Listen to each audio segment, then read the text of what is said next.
मैं सेना में रहते हुए इन भ्रष्टाचार के खिलाफ, शोषण के खिलाफ, जो जवानों को अपने घर में गुलाम बनाकर इस्तेमाल करते थे, उसके खिलाफ जब मैंने आवाज उठाई। गरीब वर्ग से आते हैं, गरीब वर्ग से, किसानों के, मजदूरों के बच्चे हैं, इसलिए गरीब वर्ग का हमेशा सरकारों ने शोषण किया है और हम सरकार के आगे अपनी आवाज बुलंद करने आए हैं जहां जंतर मंतर पे। सरदार जी, अब शोषण बीते जमाने की बात हो गई, ये 2014 के बाद का भारत है। बिल्कुल 2014 के बाद का भारत है, लेकिन 2014 के बाद ही हमारे साथ ज्यादा जस्टिस हुई है। ORP आप क्या समझते हैं? आपको पता है ORP का ज्ञान है आपको? आप बताइए। दीजिए। मैं आपसे क्वेश्चन करता हूँ। देश को दीजिए, मुझे भी दीजिए। चलिए, ORP किसको मिलना चाहिए था? ORP का मेन मकसद क्या है? आपने सुना होगा जनरल सफीर को, मेरे जवान जो 35-40 साल में आ जाते हैं उनके लिए ORP है, हथियारी की बेटी के मुताबिक 15 से 19 साल में। क्योंकि उनके बच्चे छोटे होते हैं जब पेंशन आते हैं, कोई नर्सरी में, LKG में, अधिकारी जब पेंशन आते हैं उनके पोतरे भी जो है 10वीं क्लास में चल जाते हैं। और ORP किसको मिलनी चाहिए? जरूरतमंद को मिलनी चाहिए ना। तो जरूरतमंद तो जवान है, लेकिन यानी आप ये कह रहे हैं कि जो जवान है उनको ORP का लाभ नहीं मिल रहा है, अफसरों को मिल रहा है। जितना मिलना चाहिए था वो नहीं मिला, रेशियो में नहीं मिल रहा है। मैं आपको बता रहा हूँ कि जितना, मैं ये नहीं बोलता कि ORP सरकार ने नहीं दी, बीजेपी ने दिया है, लेकिन जितना भी आज तक ORP 1 में, ORP 2 में जितना फंड अलॉट हुआ है, हम 97% जवान हैं और 3% अधिकारी है।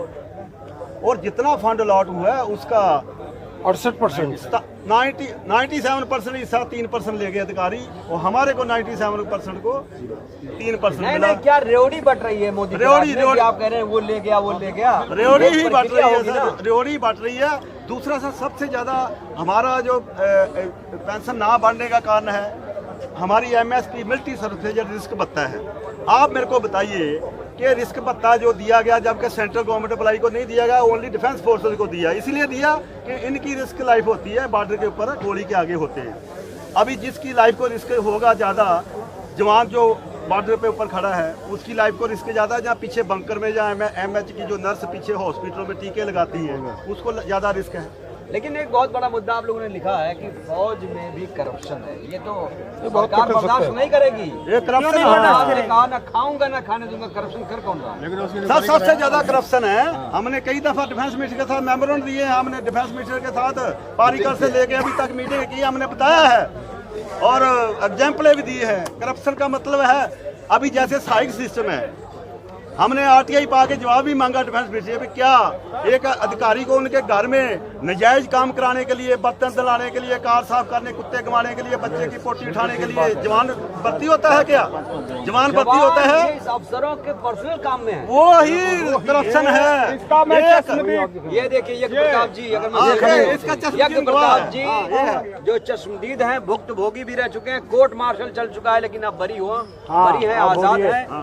क्या कह रहे थे आप? सेना के अंदर क्या खबर देंगे? सेना के अंदर अभी आपने क्या बोला कि सेना के अंदर करप्शन है, और 2014 के बाद तो सरकार बहुत अच्छा काम कर रही है, यही आपका कहने का तात्पर्य? मैंने ये कहा, आप लोगों ने लिखा है कि सेना में भ्रष्टाचार है, तो कैसे भ्रष्टाचार है? करप्शन तो जीरो हो चुका है, जब जीरो टॉलरेंस, बर्दाश्त नहीं किया जाएगा। आपको मैं बताता हूं कि जब 2014 में भाजपा की सरकार, मोदी की सरकार केंद्र में आई और दिल्ली लाल किले से उन्होंने एक आश्वासन दिया पूरे भारत को कि ना मैं खाऊंगा और ना खाने दूंगा, उन्हीं के आह्वान पर मुझे ऐसा लगा कि सेना के अंदर 1811 के बनाए हुए आर्मी रूल, अंग्रेजों के बनाए हुए आर्मी रूल का, जिसका शोषण सेना के भ्रष्ट अधिकारी जवानों के ऊपर एक ब्रह्मास्त्र की तरह उपयोग करते हैं, उसके खिलाफ मैंने सोचा कि हमारी सरकार अभी सही आ गई है, सही पटल पर अब आवाज उठाना जरूरी है। मैं सेना में रहते हुए इन भ्रष्टाचार के खिलाफ, शोषण के खिलाफ, जो जवानों को अपने घर में गुलाम बनाकर इस्तेमाल करते थे, उसके खिलाफ जब मैंने आवाज उठाई तो मुझे उसका खामियाजा ये भुगतना पड़ा कि 3 साल मैं नजरबंद रहा, 1 साल मेरा कोर्ट मार्शल चला। बहुत सारे लोग मौजूद हैं, क्या ऐसा है? इनकी तो सुन लीजिए। कीजिए पहले पूरा ये कहा 3 साल में नजरबंद रहा, 1 साल मेरा कोर्ट मार्शल चला और मुझे मेरे ऊपर देशद्रोह लगाया गया। जिन भ्रष्ट अधिकारियों के वीडियो वायरल हुए थे सोशल मीडिया में, उनके ऊपर तो कोई कार्रवाई नहीं की गई, लेकिन मुझे इतना दबाया गया कि शायद एक आम दिमाग और कम दिमाग का या कम सहने वाला व्यक्ति होता तो आत्महत्या कर लेता, या हमको 26 दिन में मेंटल हॉस्पिटल में एडमिट रहा, जो किसी एकदम सक्षम आपके सामने जो बात कर रहा हूँ, अगर आपको लग रहा हो कि किसी एंगल से मैं मेंटल हूँ तो मुझे आप क्वेश्चन कर सकते हैं। 26 दिन मैंने मेंटल हॉस्पिटल में एग्जामिनेशन दिया डॉक्टरों के सामने कि मैं पागल नहीं हूँ। मेरी वाइफ इलाहाबाद हाई कोर्ट में याचिका दायर की कि मेरे पति पागल नहीं है, अगर ऐसा है तो उनको कोर्ट के समक्ष उनका मेडिकल कराया जाता, मेरी जान बची। क्या कर रही है ये सरकार जिस तरह से जवानों का छलावा आप देखें 20 तारीख को 1 लाख से करीबन 80 से 90 हजार पूर्व सैनिक यहाँ पे एकत्रित हुए थे। पूरे भारतवर्ष के यहाँ पे भीड़ का हुजूम था, आप देख सकते हैं। अगर सरकार इतना अच्छा काम करती तो इन जो पूर्व सैनिक हैं ये बड़े कोई उद्योगपति के बच्चे नहीं हैं, ये किसान के हैं। आज की इनको जरूरत है अपने खेतों में फसल काटने के लिए, गेहूं में पानी लगाने के लिए, बच्चों का एग्जाम है उनको स्कूल तक छोड़ने के लिए, लेकिन नहीं, हमारे साथ गलत हुआ, इसलिए हम यहाँ पे भारी तादाद में एकत्रित हुए थे। सर ये जो तो सुना आपने लब्बो लुआब सुना आपने कि सैनिक हैं, ये जवान हैं, देश की हिफाजत करते हैं और इनका अधिकार छीना गया है, जो इनका हक था उसे छीना गया है, इनकी हकमारी हुई है। और हकमारी जानते कौन कर रहा है? 3% लोग सेना के जो अफसर हैं 3% हैं और 97% को एकदम अलग थलग कर दिया गया है। जो असली लोग हैं उनको वो लाभ नहीं पहुंच पा रहा है। जो नकली किस्म के लोग हैं, जो रहे या ना रहे कोई फर्क नहीं पड़ता है।